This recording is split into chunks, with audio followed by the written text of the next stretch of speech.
never let them get inside your head. They'll tell you what to do in life instead of everything you know that you could get. Don't let them guide your life towards regret. I'll fight for what I love with every breath. My past is filled with things I won't forget. I use them all to push me to my best. So treat the worst of times just like a test. If only I could go back in time, I'd tell myself that everything will end up okay.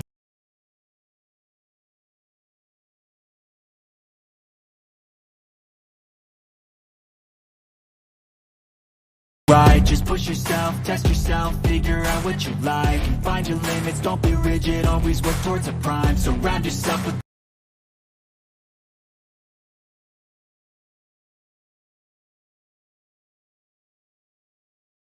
open minds, people can change your life. A few friends with intent can help you feel alive. All right, what is up, Utes fans? This is Joseph back with the Utah Utes Football Digest, and definitely good to be here. We've got Dante Guardi on with us tonight. Good to have you here, man. How you doing today? Doing well. Not much to complain about. Nice bye week last week. Now back at it. Got a good one tomorrow. How about you? I'm doing really good. It's kind of a weird feeling right now. It feels like the USC game was such a high point that it's kind of tough to imagine anything topping that this week. It's kind of like the only real outcome that you could see surprising you is the bad outcome, right? So hopefully we get through this week nice and solid, get a nice win, and that'd be awesome. Like you boy says, what up, man? Rob Cashel, Dr. Rob, good to have you on. Let's go, U Nation Thursday Night Lights. Yeah, it feels like we're playing JV football again, right? All right. Well, awesome, man. So let's talk about the big game. Let's go ahead and dive right into it. As you guys come into the video, please do make sure you guys like the video, comment any questions you have in the chat. I like to make this a fan run discussion. So you guys, this is the community. Ask the questions you guys have, and we'll discuss them as we go, but we'll have some general topics we'll be talking about. And if you guys haven't already, please do subscribe to the channel. We talk Utah Utes football all the time. That's really all I do, and pleasure to have Dante on with us tonight. So, we're heading into Pullman tomorrow night, Thursday night game. The good thing is, even though it's a Thursday night game, we got the bye week, so our guys should be rested up. First big question I have about the game that I think will be a fun one for you, that I've heard a lot of, there's a lot of other little podcasts and stuff that talk about the Utes, so I've heard them talking about it. Jalen Glover, a week or two ago, because it feels like the Tavion situation is at a pinnacle. I saw some comments that he made on Instagram that says, I won't be, something along the lines like, I won't be there. I'll be watching from the side, something like that. And that makes me wonder because, a couple of weeks ago, we talked about Jalen Glover being a redshirt guy, right? That he was going to be redshirted. And now I'm feeling like we might have to burn that red shirt. Where are you at with that? You think he's getting in, or you think we're going to keep him out? I'm not sure what to make of it yet because I think there's a way Utah can still run the ball efficiently with Mekhi Bernard being the focal point of the rushing attack. You got Cameron Rising. You drop a few design runs for him. He's bound to break one off. And you also got some versatile guys at the receiver position who can take a jet sweep and do other things such as Money Parks, Jalen Dixon. So there's so many weapons on this Utah offense where I do firmly believe that they can generate yards on the ground without Tavion Thomas and with Mekhi Bernard being the running back. And also you got Jaquin and Jackson who come in on the goal line. So I'm not so completely sold on just throwing Glover into the mix because I would love for him to use that redshirt year because in my opinion, he definitely can. And if Utah can get creative enough with their running schemes, I definitely think they will be able to find success, and especially against a Washington State front seven that hasn't been fantastic this year. They don't really have one run stopper who really sticks out. Brennan Jackson and Ron Stone, their defensive ends, have been good at times. Dion Henley, one of their linebackers, has also been pretty solid, but they lack that one guy who can really take a front seven over the top. And they do have a couple of liabilities. Their defensive tackle isn't very good. So in this game specifically, I would like to see Utah get a little bit more creative with their rushing attack because I do think they can take advantage of this Washington State front seven. I'm with you 100% on that, man. When I was breaking down the two teams and looking at the PFF grades and looking at what both teams are good at, the number one thing that stood out to me is that Washington State has a really good group of DBs, reminding me a lot of USC and how their defense is set up. A really good group of DBs that can shut down the pass. And then their front seven isn't exactly set up to stop the run. Washington State has some very good edge rushers, but outside of that, it doesn't feel like their defensive interior actually looked pretty weak from what I saw. And, you know, our defensive interior isn't great, so I'm not throwing any shade, but I'm just saying teams run on us pretty damn well. We might as well run on some other teams pretty damn well. So I could definitely see us running on Washington State. I think that's the number one thing I see our offense doing. But I do think we're starting to get to a point with this offense where it's becoming clear that the passing attack is what this offense is. We are a high flying passing offense. It's something we can do really well, and I think we can do a shootout with almost any team in the country. At least that's how it feels for me when I watch this team. It's almost like sometimes, I mean, obviously I'm a huge fan of the run, but with how our offensive line run blocks, sometimes you're almost just thinking, why not just throw a pass, dude? Like I get it, keeping them honest, but so I think that could be an issue for us there. Jake L says, what's the aspect of Washington State that worries you the most? That's it for me, is kind of just, I think that they have a really good pass defense. I think we could test it. I think a lot of these teams, their pass defense looks great, but then we get out there against them, and Cam is just, he's on another level against these guys, and they struggle big time to stop it.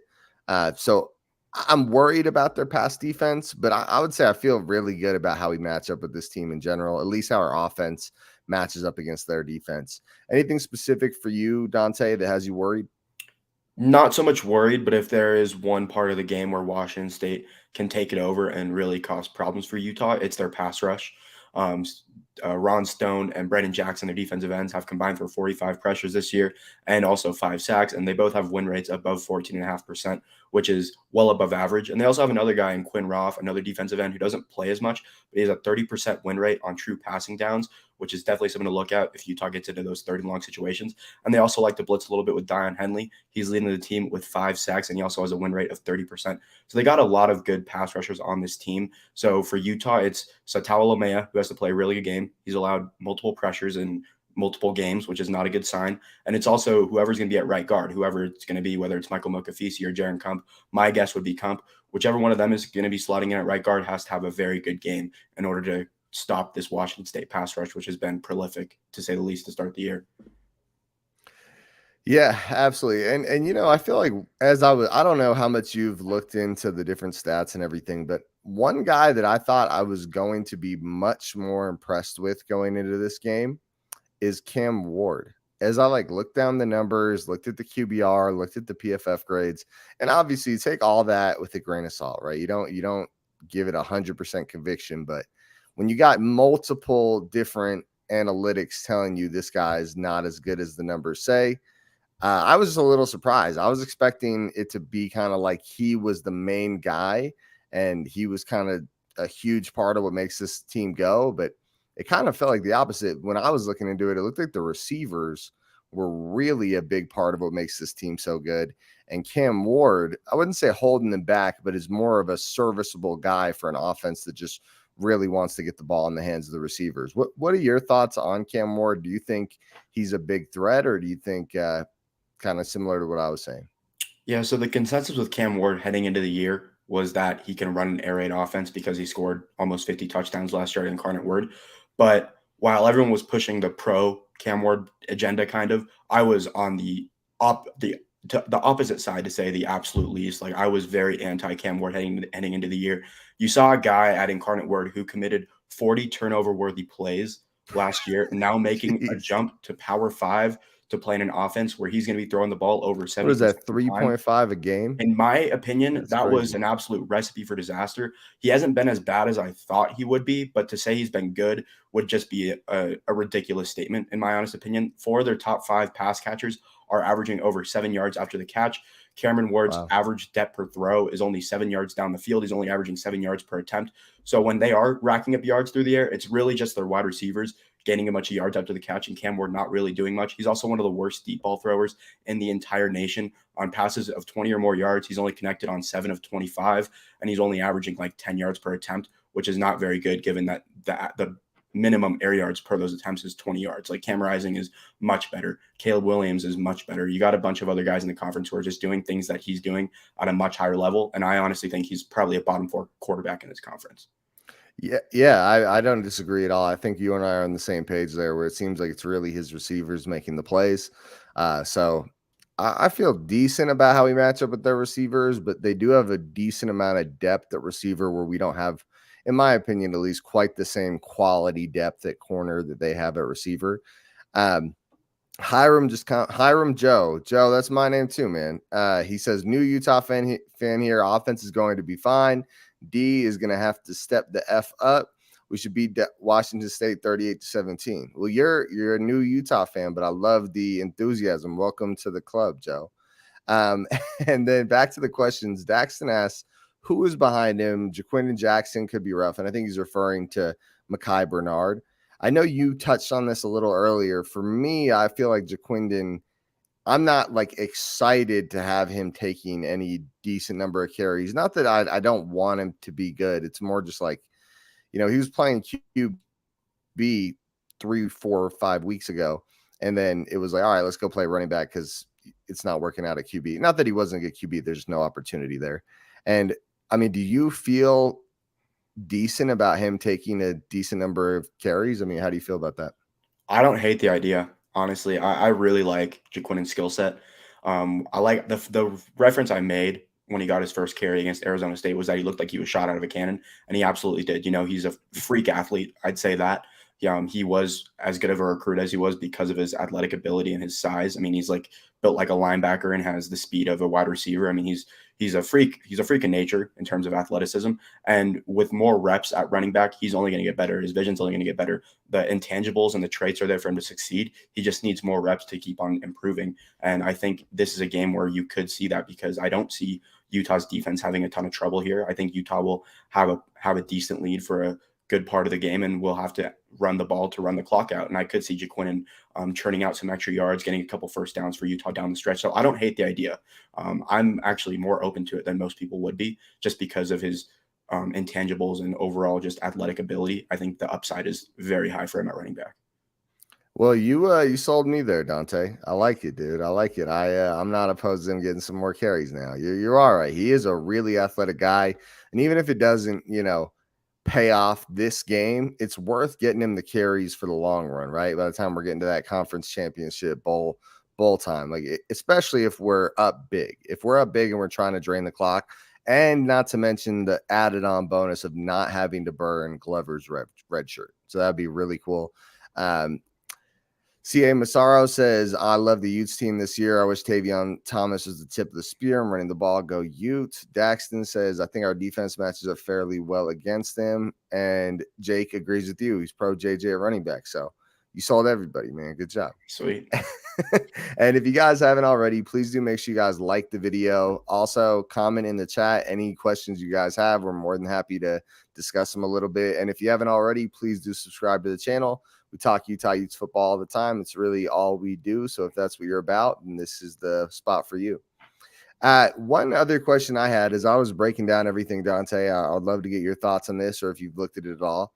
This Washington State team is definitely known for throwing the ball, right? That's not a question. It's their identity. As I was breaking them down, I couldn't believe how talented these running backs are. They have two running backs, number 29 and 25, I think. I believe the one who's gotten more carries, Nakia Watson. I believe he's not going to be playing tomorrow, though. Oh, okay. He was out for a couple weeks. He's questionable, but I'm leaning towards the fact that he's probably not going to play. Well, that's good for us then. Yeah. But either way, they had two good guys. And between the two running backs, they were averaging 6 yards a carry. And to me, it's just odd because they only have like 630 rushing yards on the season.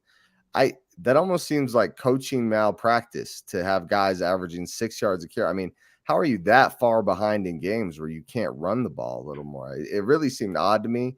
And that got me a little concerned that, if they do start to lean towards this rushing attack, their O-line wasn't terrible, nothing spectacular, but a decent O-line. We've had struggles at the defensive interior. I mean, could you see them giving us some problems with the rushing attack? Personally, no. There's a reason why they throw the ball 72% of the time, and there's a reason why their numbers look so good running the football. It's because everyone just sells out on them passing all the time, and a lot of their runs come on downs like 2nd and 10, like obvious passing situations where they're just kind of mixing it up and they're getting 7 yards per carry when the defense is dropping 8 and the offensive line has an easy job blocking the 3 players on whoever it is defensive line. So I think their numbers are a tad bit skewed in the positive direction. Whereas if they were running the ball more consistently, those numbers would decline heavily. And in my opinion, they'd be one of the lesser running teams in the Pac-12, one of the worst efficient running teams in the Pac-12. So personally, I don't think Utah's defense is really going to have much of a struggle stopping the run. I mean, obviously Washington State will get theirs. Like they'll get those 7 yards on 2nd and 10 when Utah's expecting the pass. But if Washington State's going to solely rely on the running game here, I think Utah is going to have a very good time defending that, and it will, in my opinion, make them win by more points than I already have them winning by. Damn, look at these super chats, guys. Greg Hawkins, Daxton Arnold, $10 between the two of you. Hey, thanks a lot, guys. And when you guys do the super chats, just so you know, add a question behind it. I am more than happy to spend extra time in your question when you guys drop those super chats. That is more than generous. Thank you so much, guys. It goes a long way. So it's awesome. Makes my wife know that this is, something people are willing to pay for. But outside of that, seriously, drop any questions you guys have in the chat. Any specific things that you wanted to go over for the Utah-Washington State game, Dante? Really, all I put most of my research into, because Washington State throws the ball so much, is how our DBs match up against their wide receivers. And they do have some good players, but nobody that's really super efficient, nobody that's kind of that alpha dog receiver. Their leader in yards per route run is their third leader in targets. His name is Robert Farrell. He's a slot receiver. They like to run a lot of things that go over the middle. The one guy that is good at jump balls, 50-50s, kind of gets the majority of those, is Donovan Ollie. And I think Utah will be able to shut him down fairly easily because Zemiah Vaughn had a fantastic game against USC. He's been trending in the right direction seemingly all year. He's a lengthy guy, good at those 50-50s in the red zone, stuff like that. So I think Utah will be able to lock up that guy for Washington State. And then the rest of them, it's really just keep everything in front of you. Whereas USC is going to stretch you vertically. Washington State's going to run a lot more mesh, a lot more drag routes, things over the middle. So for Utah, it's really just being able to tackle correctly and being able to just keep everything in front of them, because Washington State gets most of their yards after the catch. And in order for Utah to stop that, it'll simply just be tackle well, keep everything in front of you. So that was the main thing I looked for. I think Utah's going to have an easy time moving the ball here. You touched on Washington State secondary, which is very good. Chow Smith-Wade has been one of the better corners in the Pac-12. Armani Marsh was the best slot corner in the Pac-12 last year. So they have talent and experience in their secondary. But they have been bad at forcing incompletions. None of their corners have a forced incompletion rate better than 11%. And they have struggled creating turnovers. I think their entire secondary, which is their cornerbacks and safeties, have only combined for 3 interceptions on the year. To put that into perspective, Clark Phillips has 5 on his own. So these guys don't really do well forcing turnovers. And now you're going up against Cam Rising, who has been fairly accurate. And other than 2-3 plays, he's been very good at keeping the ball out of trouble. So I think Utah's going to have a really good time moving the ball here. And for Washington State's defense, I think they're really going to center in on Dalton Kincaid. And with that being said, I think a couple other Utah playmakers are going to have big games because of all the focus being on Kincaid. I think Money Parks is one of those guys. He's leading Utah in yards per route run with 2.95. And he's also just a fantastic talent, very speedy kid. So I think he's going to have a good game. Overall, I think Utah kind of not cruises to a win. I think Washington State will hang in there for a little bit, but I have Utah winning this game 31-17. 31-17, bold prediction, but I like it, dude. I like it. I have them by 11. I got 28-17. I think. Yeah, and I was thinking 28-17. That was the other one I was considering. That's too funny. Yeah, that's awesome. Yeah, it's 28-17. I don't like when I look at the numbers. I don't see them. I think our defense has real problems. Like overall, I think we have some things we really need to work on. But this team is like we're the kryptonite for this team. It's like just a really good matchup for our defense. I don't see us scoring a ton of points, but I'm with you. It's like we get a good chunk of touchdowns and we stop them. I honestly would say I'm more confident that the score's under 20 for Washington State than that it's over 20. And I think that's bold, but I really think this is a weirdly overinflated offense. Like they throw the ball pretty well, but it feels like they're going downhill now. It's like the past few games, it's not getting better; it's getting worse. Mhm. And don't forget, USC held them to 14 points, and that was while USC was up big in that game.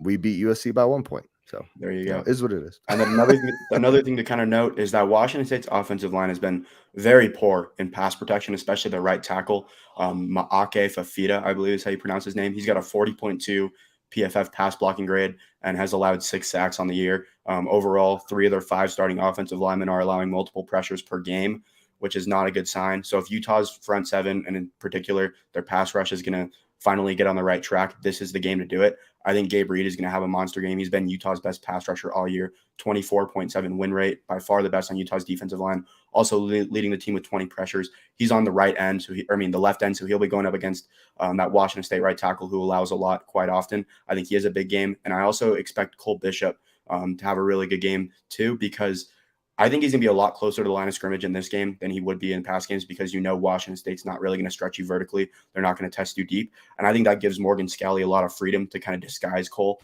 and line him up 5 yards off the line of scrimmage and not make it look suspect for Cameron Ward to call that out and say, hey, he's blitzing. So I think Cole Bishop is going to have a lot of opportunities to rush the passer in this game. And he has a 28% win rate, which is extremely good, rushing the passer. So I think Gabe Reed and Cole Bishop are both going to get a sack here, and it's going to be the game for Utah's pass rush to finally get on the right track.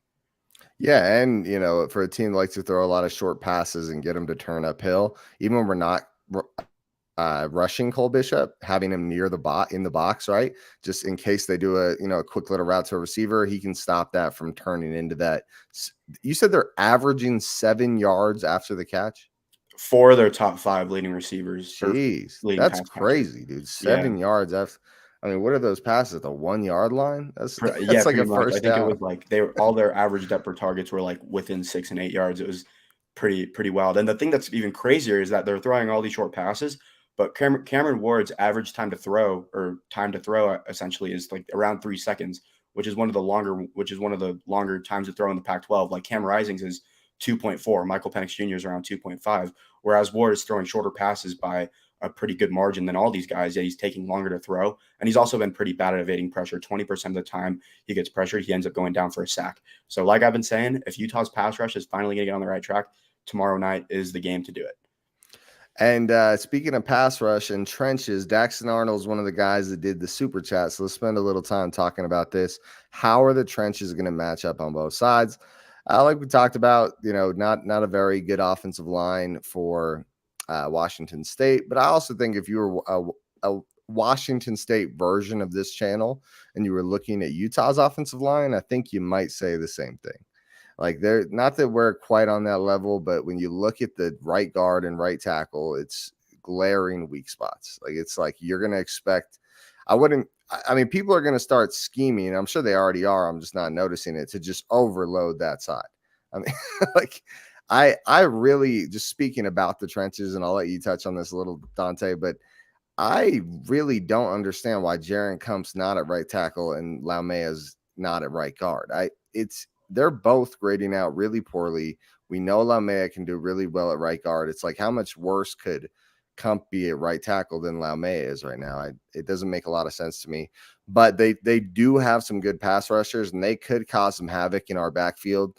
The thing that gives me a ton of confidence is Cam Rising, his ability to just make something out of nothing. It almost feels like when someone gets back there on him, he makes a better play. It's kind of weird.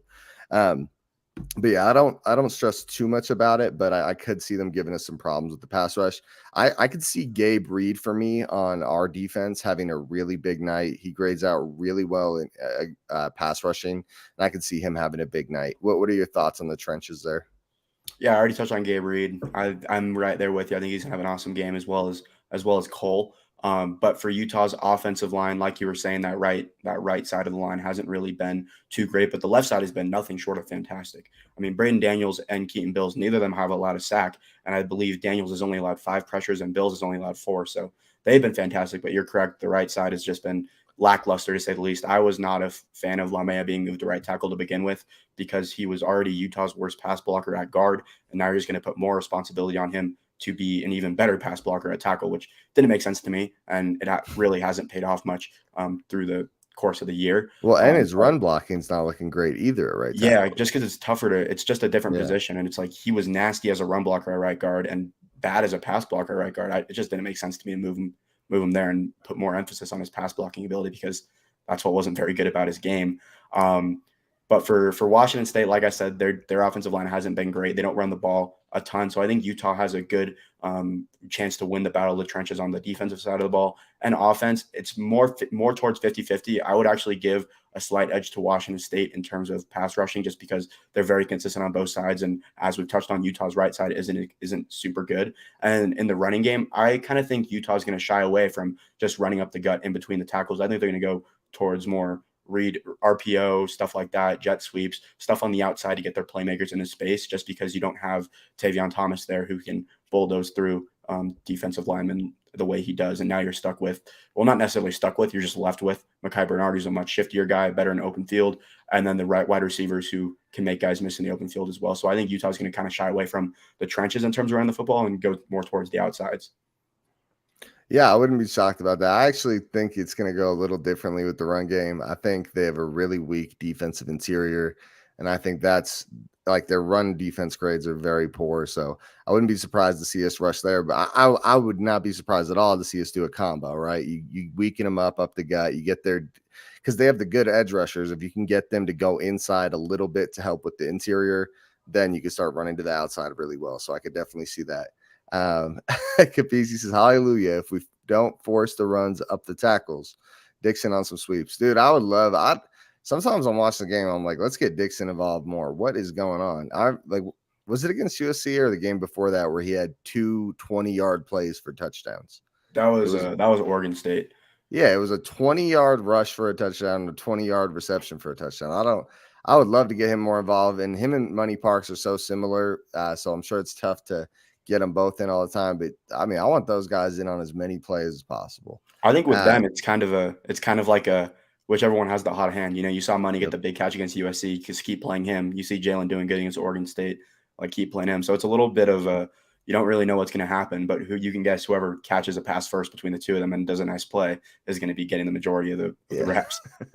Well, and it's just like Money Parks is also grading out really well according to PFF, so that's a good sign. Daxton says, who do you think has the best chance for a breakout game? Lander Barton, Money Parks, or anyone else in particular? Any thoughts on that? 3 technically. Gabe Reed, number 1 for sure. I think he's gonna have a monster game. I already touched on his analytics, very good on paper, and I've already touched on how bad Washington State's right tackle is. I think Gabe Reed is gonna have an absolute field day against the run and the pass.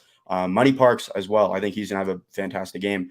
Or maybe Jalen Dixon, whichever one catches a pass first, like I was saying. But I do think Washington State's going to really key in on Dalton Kincaid, which is going to present more opportunities for guys like Money Park or Jalen Dixon to get downfield and make a big catch.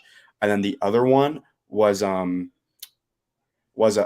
Vaughn. Like I said, he's probably going to be going up against Washington State's Donovan Ollie, who's their big contested catch threat, and Zemiah Vaughn has fantastic length. He's very good at high pointing the football and batting it down. He showed it against USC. He's been getting better throughout the year. I think he can have a really good game and shut down that side of the field for Washington State.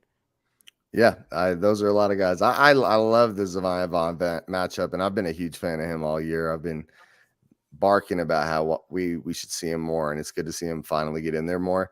My guy, I think there could be an outlier for a big breakout game would be Fillinger. I know we haven't been talking about him a lot recently, but he winds up playing that left defensive end spot or the left edge rusher spot quite a bit. And I wouldn't be shocked to see him going up against that right tackle that's playing really poor for Washington State and make a few plays. I mean, it feels like a good game for him to shake off some of the rust and kind of make his name known. Who knows what's going to happen with him, but we had so much freaking hype coming into this season. It's sad to see him not living up to it so far. So, Capisi says, lock of the game, Clark Phillips pick or house call. Not sure what you mean there, but yeah, do I think Clark Phillips gets a pick? Yes, I do think he gets. Yeah, that was actually one of my notes. I did say Clark Phillips would get an interception. Yeah, and with him, it's a 50-50 chance he runs it back for a touchdown. Daxton says Fillinger needs a breakout game. So Anything else you want to go over for Utah and Washington State, or do you want to move into the Pac-12? Not really, man. I think we did a fine job covering and it hit all the real strong points. I gave my prediction. I got Utah winning 31-17. So let's just jump right into the Pac-12 games. Sounds good to me, man. And before we get into the Pac-12 games, guys, please do make sure you guys like the video. It helps get the video out to more Utes fans. And make sure you guys comment in the chat any questions you have. I really like being able to answer your questions, and I think it makes the stream a little more fun. And if you haven't already, please do subscribe to the channel. We talk Utah Utes football all the time, and I would love for you guys to be a part of that.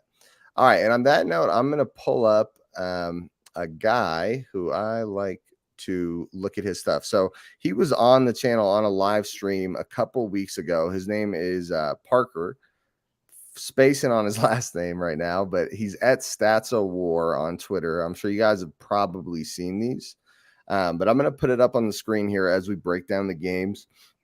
So the first one we can talk about should be a pretty easy one, and we won't spend too much time on these, but just kind of give some ideas of what we think is going to happen. He does a really good job. Make sure you guys give him a follow. He like breaks down all these different numbers. It's overwhelming to look at, but once you get a few looks at them, it gets a little more familiar.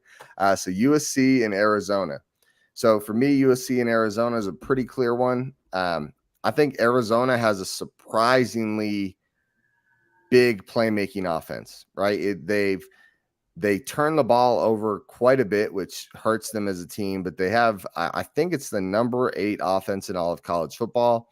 The strength of schedule is not exactly fantastic to be the number 8 offense.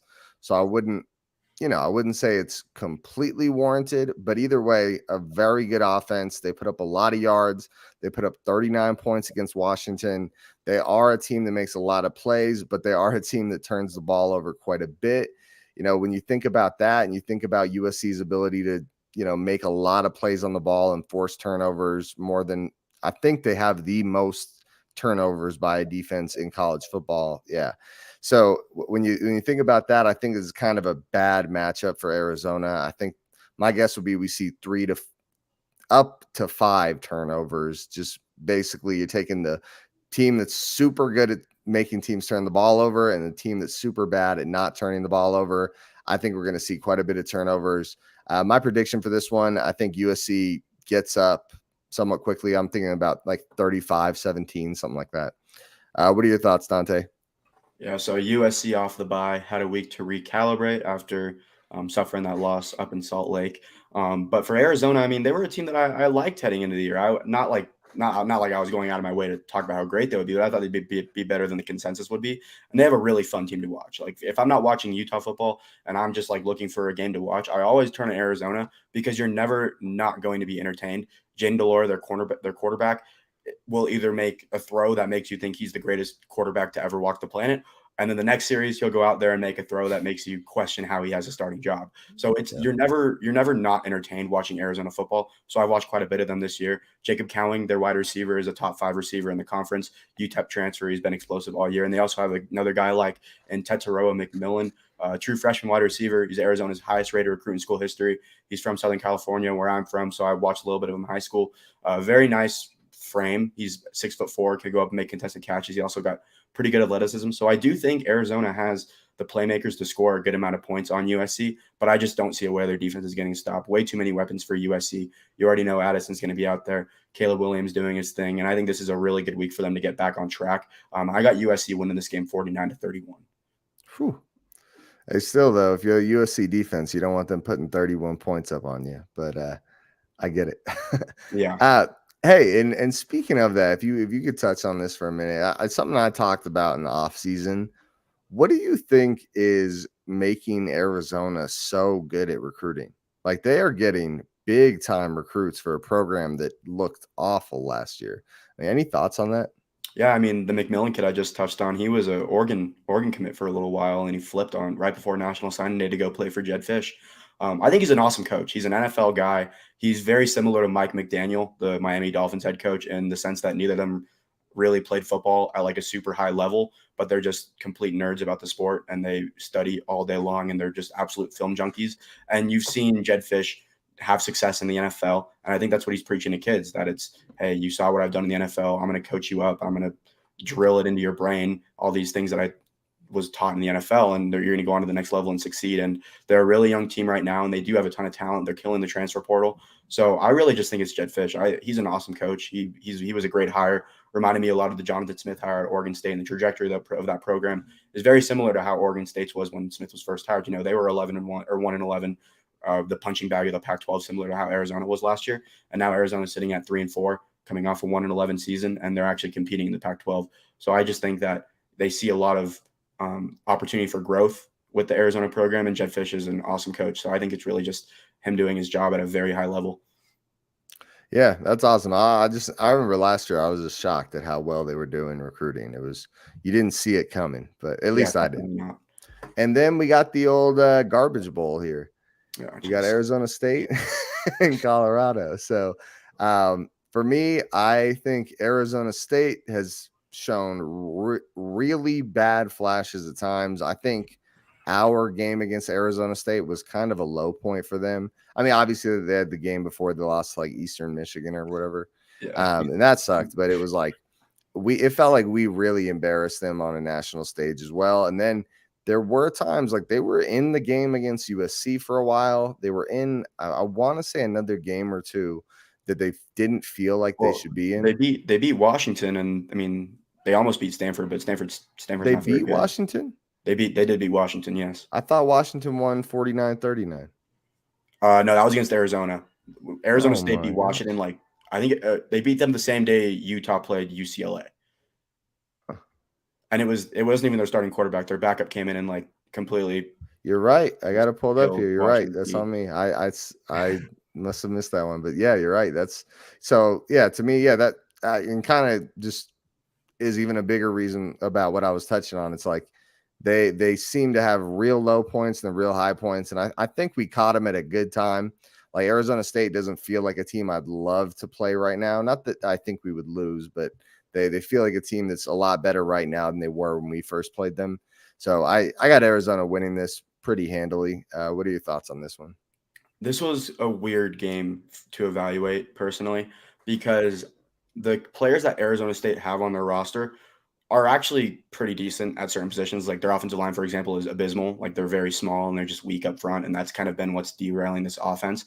But they have a wide receiver in Elijah Badger, who if he was on, say, Oregon or USC, would be considered probably a top 7, top 5, maybe even wide receiver in the conference. And then Xavier Valade too. He's actually the current FBS leader in rushing yards over the course of his career.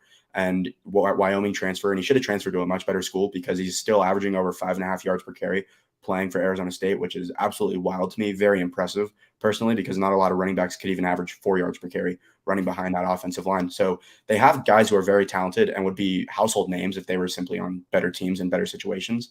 But for me personally, Arizona State just is kind of in shambles right now. And I'm not sure how to evaluate them week in and week out because you never know what the body language is going to look like with the players. You never really know how much they're actually bought in to what Sean Aguano's been selling for the 4 weeks he's been the interim head coach. And for Colorado, it's kind of the opposite.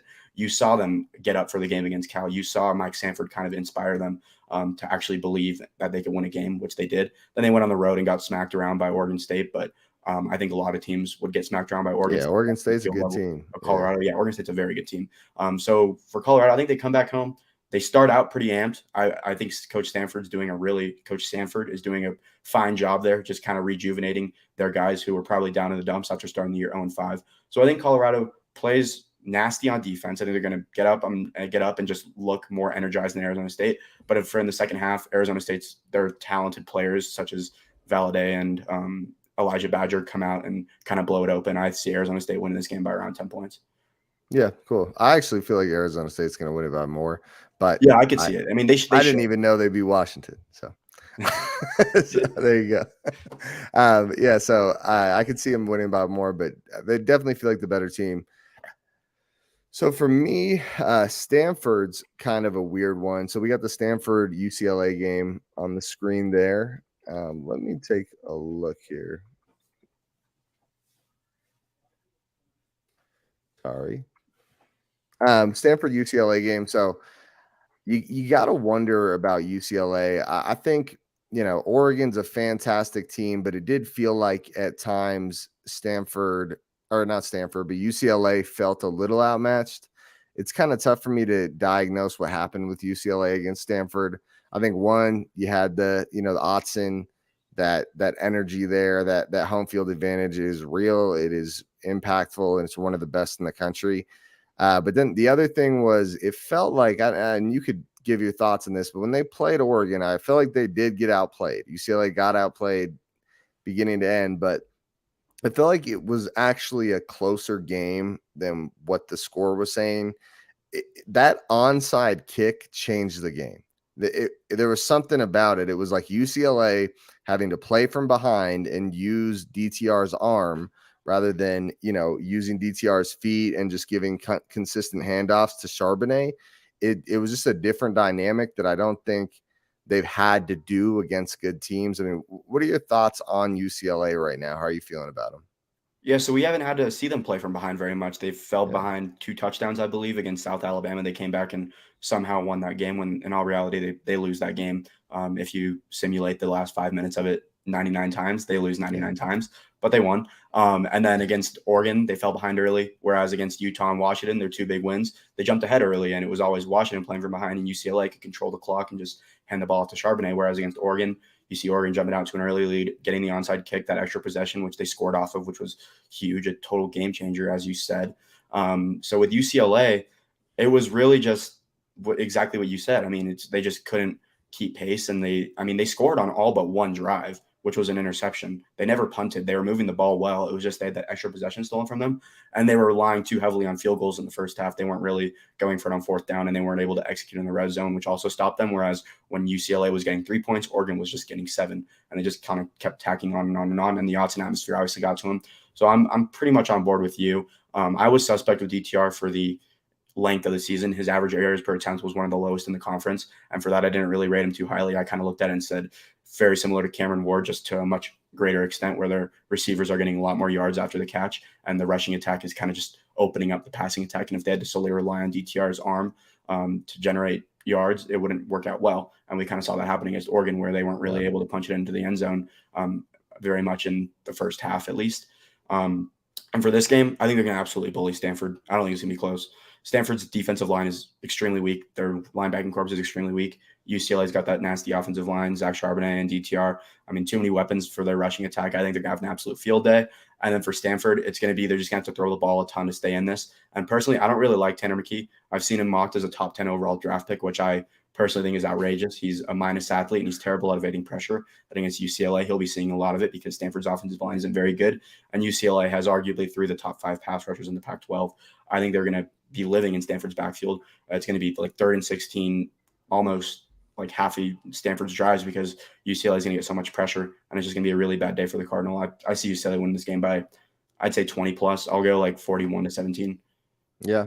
One thing I did notice, though, so this is like 3rd and 4th down success rate. UCLA is 114th in the country for their defense. So they're not exactly a great 3rd and 4th down defense. So that's why for here, though, like I see that being a lot more beneficial in the case where they'll be getting sacks on 1st and 2nd down, and the downs will be a lot harder for Stanford to get. Yeah, that's true. So, and don't forget, they just played Oregon and Utah. It's not exactly like those numbers are being like they're against really good teams. For sure. Real quick, let's answer C.A. Massaro's question. He says, what is going on with the defense this year? What is the source? Is it not having Tafua, Nephi Sewell, or Devin, or all of them missing on defense? I'll touch on it, and then I'll let you touch on it, Dante. My thing with the defense is it's tough. I mean, obviously, we're missing those guys. I think they were able to mask some of the holes this defense has, especially Devin Lloyd. Like some of these other guys, like I think Mika Tafua was a monster, really underrated. Couldn't believe he went undrafted. Nephi Sewell had his ups and downs, but definitely a very good player. The thing for me is Devin Lloyd being gone. And then what happened was we had all these stars leave, and there was like 3 or 4 really key freshman, sophomore kind of guys. And it was like, you guys need to take the next step if these guys don't take the next step. But we just assumed they were going to take the next step. And not all of them did. And I'm still very hopeful for some of them, but this isn't meant to disparage them, but Junior Tafuna and Van Fillinger did not come out this season the way we were hoping they would. And I think that's those two guys, as much as they're very good players, we expected them to become stars and fill the role for those guys, where that hasn't happened quite yet. What are your thoughts, Dante? Very similar. I think Junior Tafuna has a little bit longer of a leash for me because he didn't play in 2020. But in terms of development, Van Fillinger should be right there with Clark Phillips III. I mean, they've both been starting since 2020. They both had that COVID year to get adjusted to the college level and play. Yeah. And Clark Phillips has gone straight up draft boards, whereas Van Fillinger are probably nowhere to be seen on any because he really just hasn't been very consistent at all this year. His athleticism and his overall bend hasn't been great. He relies a lot on his power to beat opposing tackles, which isn't something that translates extremely well to the next level because when you're in the NFL, you're just going to be going up against guys who are stronger than the ones you're facing in college. So I think Van Fillinger's lack of development has kind of been what's biting Utah in the butt in terms of overall defense. And then obviously missing Devin and Nephi is tough. And then when you replace him with Karene Reed and Leonard Barton, who are in a similar boat to Tafuna, where I don't really judge them at this point in their career because they're all very young players. Lander's a true freshman and Karene's a true sophomore, first year starting.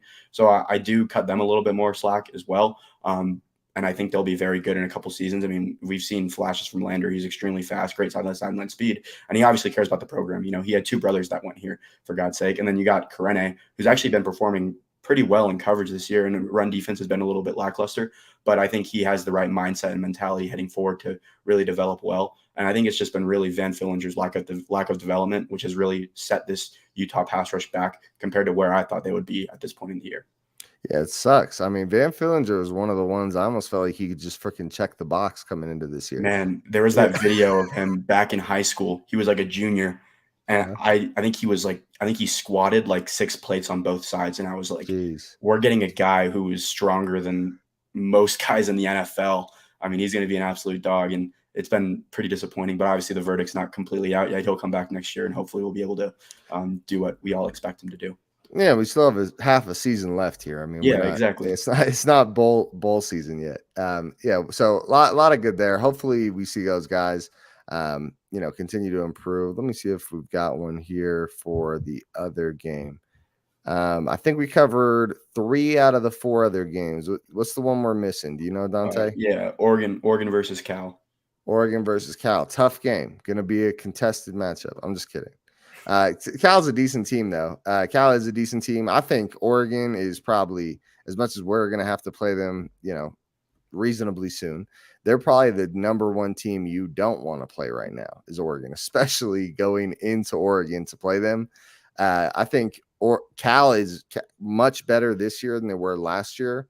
I've just been following them a little bit this season and keeping an eye on them, but they are a better team. But I would imagine Oregon's going to win this game by 21 plus. So that's how I feel about it. So Oregon won last week, obviously, and now they got to go on the road. In my opinion, that's like a hangover waiting to happen. I think they win the game, but don't be shocked if Cal keeps it close in the first half and Oregon has like 7 points at halftime and the game is just like really close. But I think as we get later on into the game, third or fourth quarter, Oregon's offensive line and running back room is just too deep, and they'll just blow it open, score a couple big touchdowns late. I think Oregon wins this game by around 10 to 14 points. But Cal isn't bad at all. I mean, they got some really good players on their defense. Daniel Scott is one of the most underrated players in the entire nation. I mean, he's another one of those guys where if he wasn't playing for Cal and he was on a Utah or if he was on a USC, he'd be getting a crap ton of hype for the NFL. And Jackson Sermon, the defensive coordinator's son, Washington transfer, he had like 90 tackles last year. He's doing his thing too this year. So they have guys on defense who can stop Oregon's offense to an extent.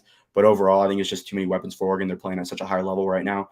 It's tough to see anyone getting in front of them. So I'll go Oregon wins this game. Like I'll say 27 to 13, something like that. Real crappy game, just really sloppy all around because Oregon coming off that big win. And I do want to say that as much as I hate to say it, that Oregon-Utah game in 4 weeks or whatever it might be is probably the least confident I've been about a Utah football game in 6+ years. Like that Oregon team looks scary good. And it's not even a knock on Utah. That team just looks out of this world right now, and they're so well-rounded.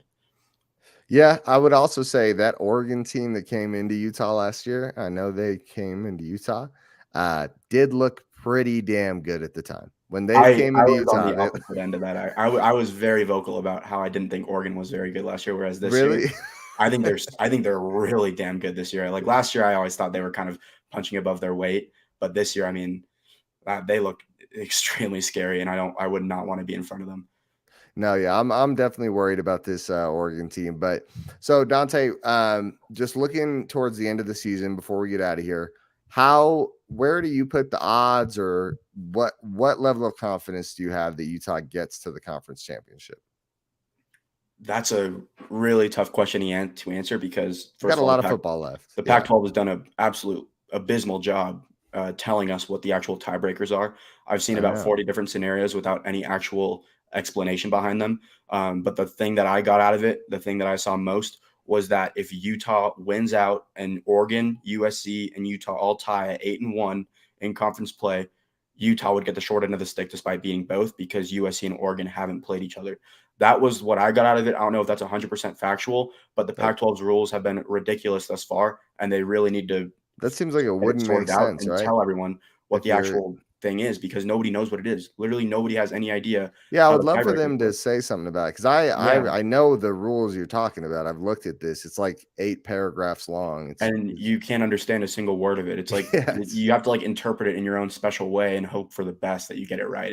and It's just so you know, ridiculous. we're probably I watch a lot of different channels. I watch like the Locked On Pac-12 with Spencer McLaughlin, and I've heard multiple people bring up this exact topic where it's like, yeah, I don't know, and I've looked at it myself to try to figure it out and shed some light, and it's nonsense. Yeah, I it You really would is. imagine the one that has the win over both would Right? be You'd better than the figure that opposite. would make the most sense, but I mean, who knows at this point? But and then it's actually more ridiculous. They haven't said anything about it, given that this is going to be the year where there will probably be a tiebreaker for this conference championship. And if it's not a three-way tie, maybe we'll even see a four-way tie because UCLA is right up there with the rest of the bunch. Um, but for Utah, it's just win out and win out. That's all it really is. I think with a loss, it's kind of out of the picture, and you got to hope for some upsets from other teams, such as maybe Cal, like this weekend. You'd have to hope for that, something crazy to happen. But for Utah, it's really just beat Oregon. I think Utah's got a clear path to make the Pac-12 championship, and as long as they keep playing well and Cam Rising keeps doing his thing and the guys can stay healthy, I like the chances overall. I mean, like I said, I'm very worried about this Oregon team, but with Cam Rising, I'm not ruling Utah out in any game this season, and I think the defense is only going to keep getting better. And if Utah's able to exploit Oregon secondary, which has been their weak point, they have a very good chance to win that game if they could force a turnover or two on defense. So for Utah, it's just win out and hope for the best because that's really all we can do at this point because nobody has any idea what's going on with the Pac-12 championship tiebreakers. And I do want to say, as much as Oregon does look like a very good team, they have a tough road to walk the end of the season. They've got to take us at home, which I would put us up against anybody in the Pac-12 when it comes to talent. And then they go into Oregon State. That's the game that I thought they would lose. That was the one that I thought they would lose for sure. Because, I That's a mean, tough at go. the beginning of the year, I was saying if Oregon State can find their running back one, that's going to be a team nobody wants to face. And this true freshman kid they got, Damian Martinez, has been on an absolute tear over the past few weeks. So now they're getting hot at the right time. Their quarterback's going to come back soon. I love their secondary. That team has so many good things about it. And it's honestly ridiculous they're not ranked. Like South Carolina's ranked. In my opinion, Oregon State on neutral field beat South Carolina by double digits. Like I think this Oregon State team is massively underrated, and I genuinely think they'll beat Oregon in that last week of the season. Awesome, man. Well, hey guys, please do make sure you guys follow Dante on Twitter and Instagram and all that at Dante Guardi. It is awesome of you to come on here every week and shed some light on things for us, man. It is really cool. Anything that you'd like to say before we get out of here? Nothing really, man. I think we did a really good job covering this game. Really got to all the nitty gritty of it, and hoping for a fun day tomorrow. First Utah football game on a Thursday for a few years, and it just feels weird. But obviously, go Utes. Yeah, I hope we go out there and we make a freaking statement, dude. I could see it happening. I could Oh, for really see sure. it happening. All right, guys. And before we get out, please do make sure you guys like the video. Helps get it out to more Utes fans. Comment in the chat. Anything we didn't touch on, I can always answer it after the fact. And make sure you guys subscribe to the channel. Outside of that, we are out of here. We will see you guys next week. And go Utes.